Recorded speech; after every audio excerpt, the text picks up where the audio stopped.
কিন্তু এটা chance please Riya মই সঁচাকৈ তোমাক আৰু ধুনীয়া কৰি তুলিম Are you excited all guys? So মোৰ কিন্তু হাৰ্টবিট একদম ফাষ্ট হৈ গৈছে দেই খং ইমান খং কৰিব নাপায় এক্সকিউজ মি আপুনি ভবাৰ দৰে মই নহয় মই কে নহয় আৰু হলুই জানিবা মই কে তাৰ পিছতো কনসেন্ট বুলি এটা শব্দ থাকে আপুনি জানেনে কনসেন্ট কে নহয় যদি মেকআপ কে করো নিজরও লুকরো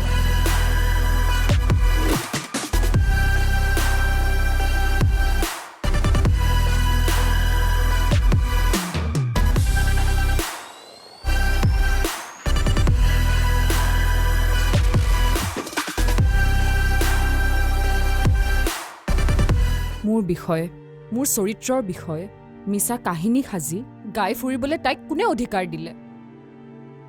এই প্ৰতিযোগিতাত যদি মই লিড লৈ আছো তাৰ কাৰণ কেৱল আৰু কেৱল মোৰ যোগ্যতা আৰু মোৰ ষ্টাইলিষ্ট ৰণীৰ হাৰ্ড ৱৰ্ক নিজৰ যোগ্যতা প্ৰতিপন্ন কৰিবলৈ বা সাধাৰণ ৰিয়েলিটি শ্ব' এটা জিকিবলৈ মই কাৰো লগত শুবলৈ নাযাওঁ আৰু তেনেকুৱা শিক্ষা মোক মোৰ মা দেউতাই কেতিয়াও দিয়া নাই মোৰ বিষয়ে